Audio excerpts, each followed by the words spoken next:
જય શ્રી કૃષ્ણ, જય માતાજી, હર હર મહાદેવ। આજે આપણે મહાશિવરાત્રિ વ્રતમાં કઈ રાશિને મહાદેવ ઉપર શું અભિષેક કરવું તેના વિશે જાણશું અને વ્યતિપાક યોગમાં મહાશિવરાત્રિ આવે તો શું ફળ મળે છે તેના વિશે જાણશું। વ્યતિપાક યોગમાં આવશે મહાશિવરાત્રિ। આ વખતે વ્યતિપાત યોગમાં મહાશિવરાત્રિ આવે છે।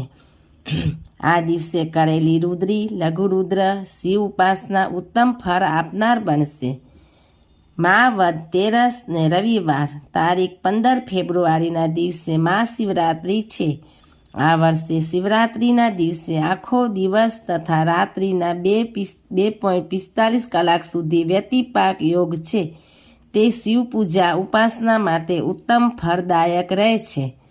જો કે વ્યતિપાક યોગને શુભ કાર્યમાં લેવાતો નથી, જ્યારે પૂજા પાઠ જપ તપ માટે ઉત્તમ ફળ આપનાર બને છે।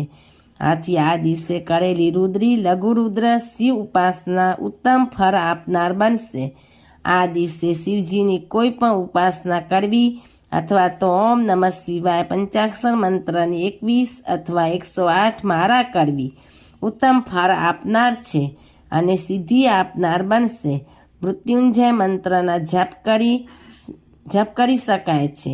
શિવલિંગની પૂજા કરવાથી ત્રણેય ભગવાનની પૂજા કરવાનું ફળ મળે છે। આ વ્યતિપાત યોગમાં પૂજાનો ફળ છે। હવે આપણે રાશિ પ્રમાણે શિવજીની પૂજા કેવી રીતે કરવી અને કેવી રીતે એમને આદર્ય આપવું એના વિશે જાણશું। પહેલી મેષ રાશિ અલ ઈ શેરડીના રસથી એમને અભિષેક કરવો।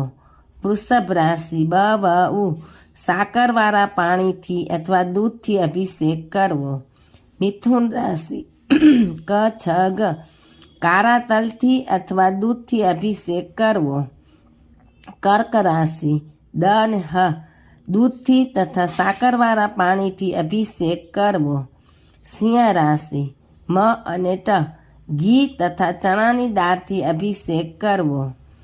કન્યા રાશિ પઠણ મધથી તથા દૂધથી અભિષેક કરવો।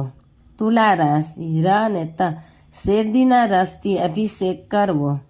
વૃશ્ચિક રાશિ ન અને ય બીલીપત્ર તથા દૂધથી અભિષેક કરવો। ધન રાશિ ભ ફ ધ ઢ શેરડીનો રસ તથા સાકરવાળું પાણીથી અભિષેક કરવો। મકર રાશિ ખ અને જ કાળા તલથી અભિષેક કરવો। કુંભ રાશિ ઘ સ સ કાળા તલ તથા સાકરવાળું જળ તથા મધથી અભિષેક કરવો। મીન રાશિ દ ચ જ થ ઘી તથા દૂર્વાથી તથા દૂધથી અભિષેક કરવો। આ હતું વ્યતિપાક યોગમાં આવતી મહાશિવરાત્રિનું ફળ। હર હર મહાદેવ। જય શ્રી કૃષ્ણ। ઓમ નમઃ શિવાય, ઓમ નમઃ શિવાય, ઓમ નમઃ શિવાય।